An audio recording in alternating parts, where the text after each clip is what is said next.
पिछले वीडियो में हम लोग ने देखा था ऋग्वैदिक काल के बारे में और आज हम लोग उत्तर वैदिक काल को देखेंगे। तो चलिए वीडियो स्टार्ट करते हैं। उत्तर वैदिक काल, इसका समय 1000 ईसा पूर्व से 6000 ईसा पूर्व तक माना जाता है। इसमें क्षेत्रगत राजाओं का उदय होने लगा, अर्थात कबीले आपस में मिलकर राज्यों का निर्माण करने लगे। तकनीकी दृष्टि से लोह युग की शुरुआत हो गई। उत्तर वैदिक काल के वेद अथर्ववेद में लोहे के लिए श्याम अयस एवं कृष्ण अयस शब्द का प्रयोग किया गया है। इस काल में वर्ण व्यवस्था का उदय हुआ।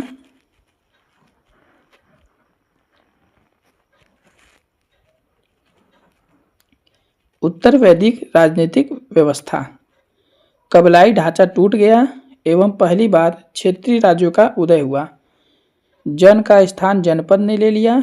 युद्ध गायों के लिए न होकर क्षेत्र के लिए होने लगा।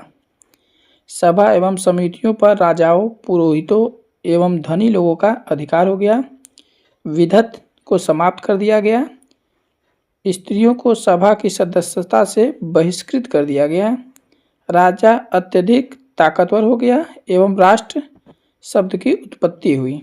बलि के अतिरिक्त भाग तथा शुल्क 2 नए कर लगा दिए गए, अर्थात 2 नए टैक्स लगा दिए गए। राजा कोई स्थानीय सेना नहीं रखता था। पूर्व की भांति अभी भी राजा कोई स्थानीय सेना नहीं रखता था।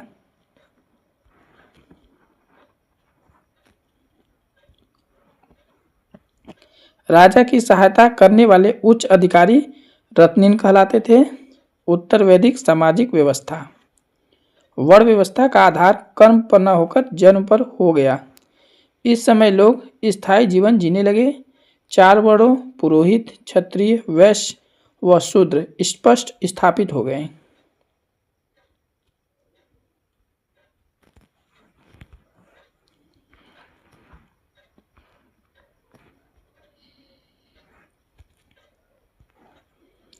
यज्ञ का महत्व बढ़ा, ब्राह्मणों की शक्ति में अपार वृद्धि हुई। ऐत्रेय ब्रह्मा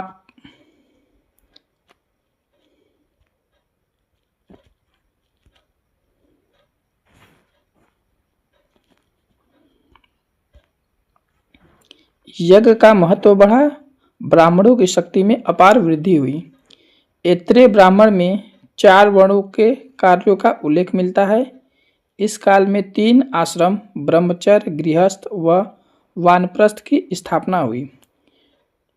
चौथा आश्रम संन्यास महाजनपद काल में जोड़ा गया। जावलोपनिषद में सर्वप्रथम 4 आश्रमों का उल्लेख मिलता है। स्त्रियों को शिक्षा प्राप्ति का अधिकार प्राप्त था। पूर्व की भांति बाल विवाह नहीं होता था, पहले भी नहीं होता था, अभी भी नहीं हो रहा है। विधवा विवाह, नियोग प्रथा के साथ अंतः जाति विवाह का प्रचलन था। स्त्रियों की स्थिति में गिरावट आई।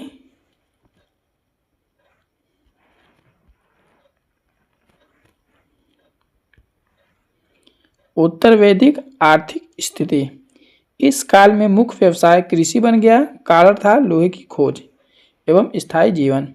मुख्य फसल धान एवं गेहूं थी। यजुर्वेद में व्रीहि, धान, भव, जौ, गोधूम, गेहूं की चर्चा मिलती है। उत्तर वैदिक काल में कपास का उल्लेख नहीं हुआ है, ऊन शब्द का प्रयोग हुआ है। उत्तर वैदिक सभ्यता भी ग्रामीण सभ्यता थी, ऋग्वैदिक काल की तरह। इसके अंत में हम नगरों का आभास पाते हैं। हस्तिनापुर एवं कौशाम्बी प्रारंभिक नगर थे। नियमित सिक्के का प्रारंभ अभी नहीं हुआ था।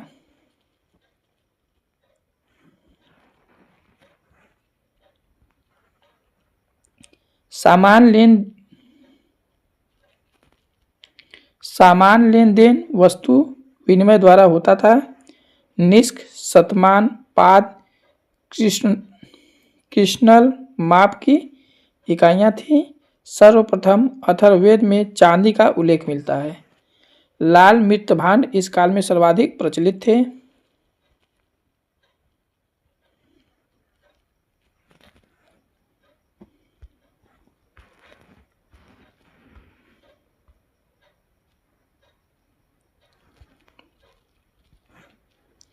उत्तर वैदिक धार्मिक स्थिति, धर्म का स्वरूप बहुदेववादी तथा उद्देश्य भौतिक सुखों की प्राप्ति था। प्रजापति विष्णु तथा रुद्र महत्वपूर्ण देवता के रूप में स्थापित हुए। सृजन के देवता के रूप में प्रजापति का सर्वोच्च स्थान था। ऋग्वेदिक काल में इंद्र का था और उत्तर वैदिक काल में प्रजापति का सर्वोच्च स्थान हो गया। पूषण शूद्रों के देवता थे। शूद्रों के देवता कौन थे? पूषण। यज्ञ का महत्व बढ़ा एवं जटिल कर्मकांडों का समावेश हुआ। मृत्यु की चर्चा सर्वप्रथम शतपथ ब्राह्मण में मिलती है। सर्वप्रथम मोक्ष की चर्चा उपनिषद में मिलती है। पुनर्जन्म की अवधारणा सर्वप्रथम बृहदारण्यक उपनिषद में मिलती है।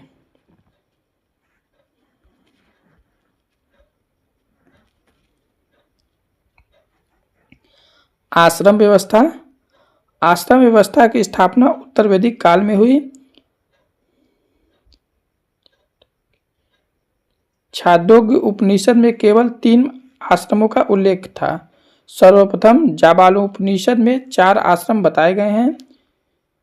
उत्तर वैदिक काल में केवल 3 आश्रम थे, ब्रह्मचर्य, गृहस्थ और वानप्रस्थ की स्थापना हुई थी। चौथा आश्रम संन्यास जिसका नाम है, उसकी स्थापना महाजनपद काल में स्थापित हुई।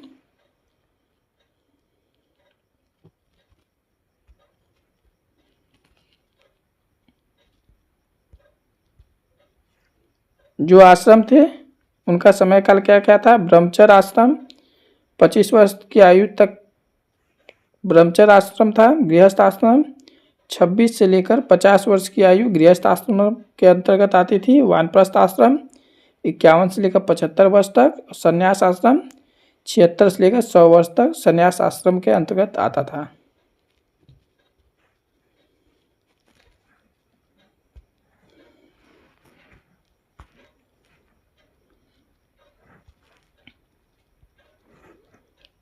गृहस्थ आश्रम को सभी आश्रमों में श्रेष्ठ माना जाता है क्योंकि इस आश्रम में मनुष्य त्रिवर्ग पुरुषार्थ, धर्म, अर्थ एवं काम का एक साथ उपयोग करता था। इसलिए गृहस्थ आश्रम को सभी आश्रमों में श्रेष्ठ मानते हैं। इसी आश्रम में त्रिऋण अर्थात 3 ऋण के बारे में बताया गया है। पहला ऋण है ऋषि ऋण, दूसरा है पितृ ऋण, तीसरा है देव ऋण। शूद्र मात्र गृहस्थ आश्रम को ही अपनाते थे, अन्य आश्रमों को नहीं। तो शूद्र के लिए केवल गृहस्थ आश्रम था, अन्य आश्रम नहीं थे।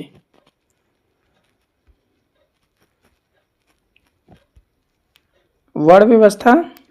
ऋग्वेद के 10वें मंडल में 4 वर्णों का उल्लेख मिलता है। ऋग्वेदिक काल में वर्णों का आधार कर्म था, परंतु उत्तर वैदिक काल में आधार जन्मजात बना दिया गया। पुरोहित, इनकी उत्पत्ति ब्रह्मा के मुख से मानी जाती है, जिनका कार्य धार्मिक अनुष्ठान करना था। क्षत्रिय, जिनकी उत्पत्ति ब्रह्मा की भुजा से मानी जाती है, इनका कार्य शासक वर्ग या धर्म की रक्षा करना था। वैश्य, इनकी उत्पत्ति ब्रह्मा की जंघाओं से मानी जाती है, कार्य इनका कृषि, व्यापार या वाणिज्य का था। और चौथा है शूद्र, इनकी उत्पत्ति ब्रह्मा के पैर से मानी जाती है, इनका कार्य सेवा कार्य था, अर्थात अन्य वर्ग के लोगों की ये सेवा करते थे।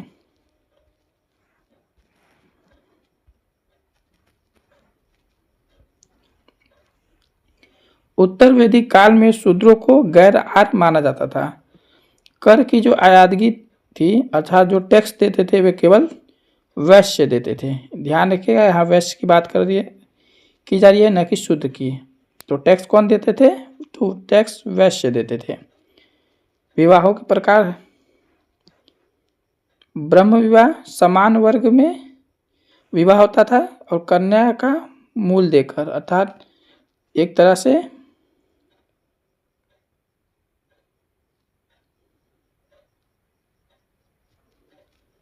दहेज देकर विवाह होता था। दैव विवाह पुरोहित के साथ विवाह होता था, इसमें भी दक्षिणा दी जाती थी।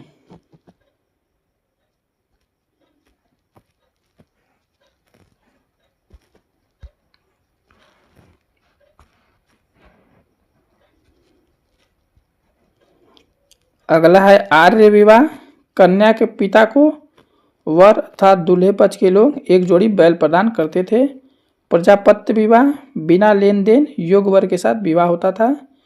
एक होता है असुर विवाह, कन्या को उसके माता पिता से खरीदकर विवाह किया जाता था। असुर विवाह में गंधर्व विवाह ये प्रेम विवाह होता था।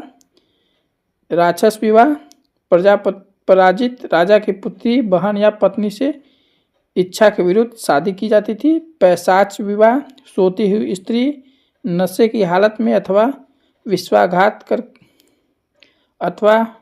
विश्वासघात करके विवाह किया जाता था।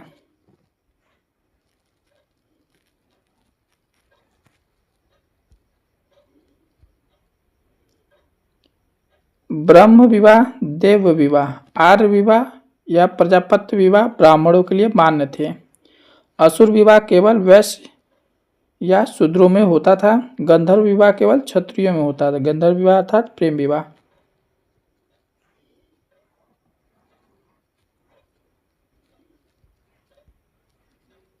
भारतीय दर्शन, ये दर्शन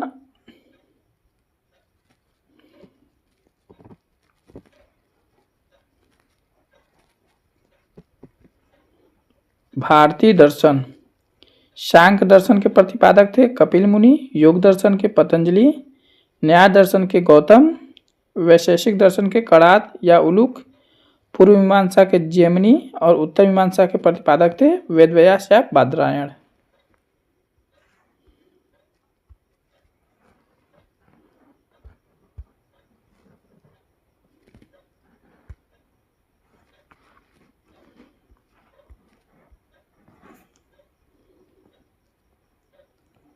तो आज के लिए इतना ही। वीडियो अच्छा लगा वीडियो को लाइक करें, चैनल को सब्सक्राइब जरूर करें। धन्यवाद।